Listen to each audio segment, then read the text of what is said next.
Welcome back సుమా TV kitchen. చాలా simple గా దోసకాయ పప్పు చాలా సింపుల్ గా ఇంట్లో ప్రిపేర్ చేసుకోవచ్చు అండ్ వేడి వేడి అన్నంలోకి ఎక్సలెంట్ గా ఉంటుంది. ఫస్ట్ అయితే మనము కందిపప్పు అండ్ పెసరపప్పు తీసుకోవాలి కొద్దిగా. అండ్ లేదు పెసరపప్పు కొంతమందికి పడదు కదా, కొంతమంది తినరు చాలా వరకు నాకు తెలిసి. అయితే వాళ్ళైతే స్కిప్ చేసేసేయచ్చు పెసరపప్పు అండ్ ఓన్లీ కందిపప్పు తీసుకోవచ్చు. ఇవన్నీ కూడా కుక్కర్లో వేసుకొని క్లీన్ చేసేసి పక్కన ఉంచుకోవాలి. ఇంకా టమోటా, ఆనియన్ అండ్ దోసకాయ ముక్కలుగా కట్ చేసుకొని రెడీగా ఉంచుకోవాలి. ఇంకా క్లీన్ చేసుకున్న ఈ పప్పులో ఆనియన్, టమాటా అండ్ దోస ముక్కలు కట్ చేసినవి అండ్ ఎండుమిర్చి ఒక 3 గ్రైండ్ చేసినవి మిక్సీ పట్టేసి వేసేసాను. ఇలా వేసుకుంటే చాలా బాగుంటుంది.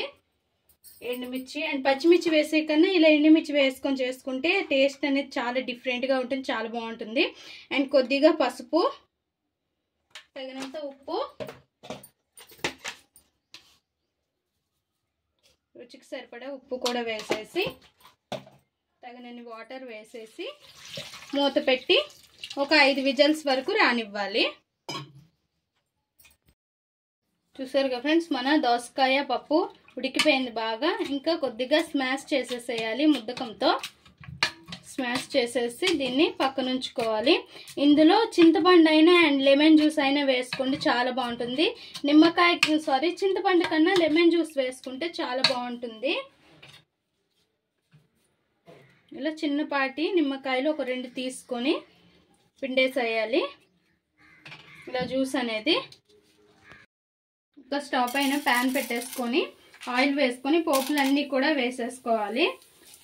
ఆవాలు అండ్ జీలకర్ర చిటపటమన్నాక మనం ఇంకా కరివేపాకు, వెల్లుల్లి, అల్లం అండ్ ఎండుమిర్చి అన్నీ వేసుకొని పోపు పెట్టుకోవాలి. కొంచెం దూరంగా ఉండండి, లేదంటే మెరుతుంది. మన ఈ దోసకాయ పప్పుని ఇంకా ఇందులో వేసేసుకొని తిరగమూత పెట్టేసుకోవాలి అంటారు కదా, సో తిరగమూత పెట్టేసుకోవడం. అండ్ ఇంకా కొద్దిసేపు అనేది ఉడకనివ్వాలి. అండ్ ఇందులో ఉప్పు చాలకపోతే ఉప్పు వేసుకోండి. కొద్దిగా ఇంగువ వేసుకుంటే చాలా బాగుంటుంది.